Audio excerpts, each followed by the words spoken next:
Почитувам председателе, почитувани колеги, почитувана јавност.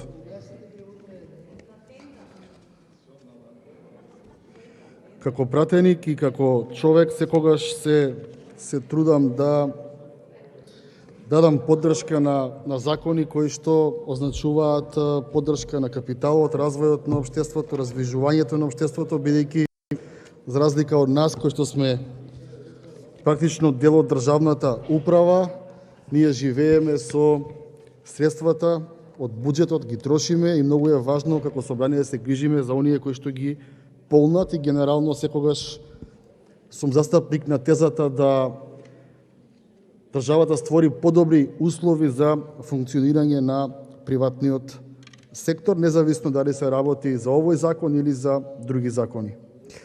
Причината поради која што се јавувам за збор е да продискутираме и со вас, колеги од мнозинството, и со јавноста за определени небулози во врска со предложениот закон.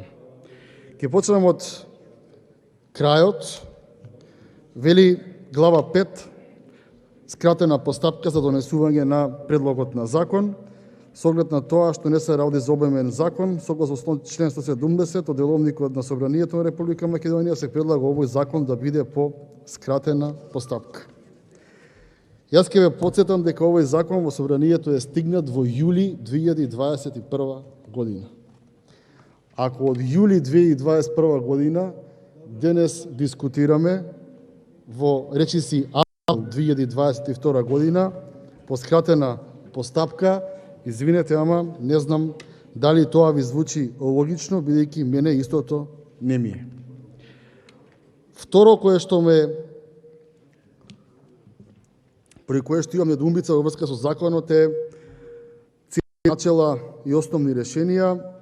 Вели дека цел на предложената измена и дополнување на законот е во насока на реализација на активностите и усвоените мерки на владата на Република Македонија за намалување на ефектите од светската пандемија од COVID-19 мерки, и при тоа некаде во законот се гледа дека ова е од легендарниот 5 пакет на економски мерки. Доколку ја видиме целата реторика на владата изминатиот период, граѓаните веќе имаат чувство дека петиот пакет на економски мерки е поделен, потрошен, има 6, има 7, но изминатиот месец ова е втор закон кој што го носиме и кој што е дел од петиот пакет на економски мерки, што навистина представува едно трагично поведение и несериозно поведение од страна на владата, бидејќи, како велат, не ги слушате што зборуваат, гледате ги што прават.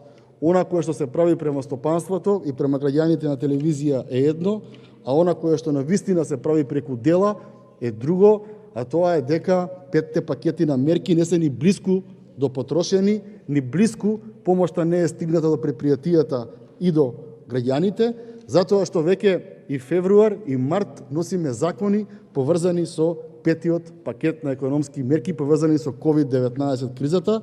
И да биде иронијата поголема, јас не знам од другите закони како ќе ги црпиме средствата, кога најголем дел од средствата предвидени за COVID кризата ги потрошивте во гасната криза, која што вие ја велевте дека е топлотна криза.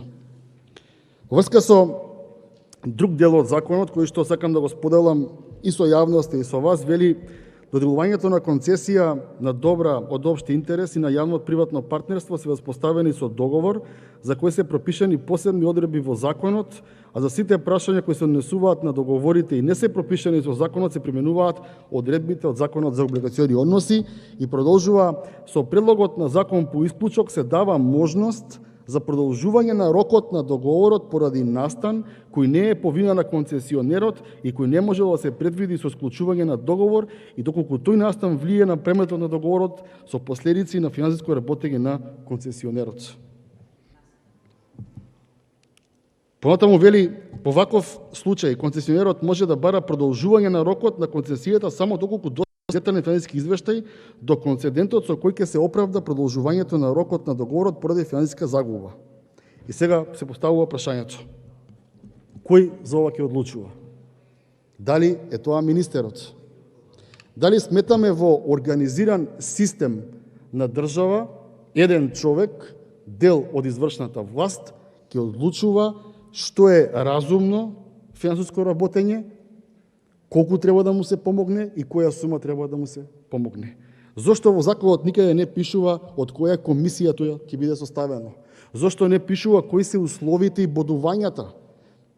Дали било во едно место пишува дека требало да биде, ако во договорот немало разумен дел.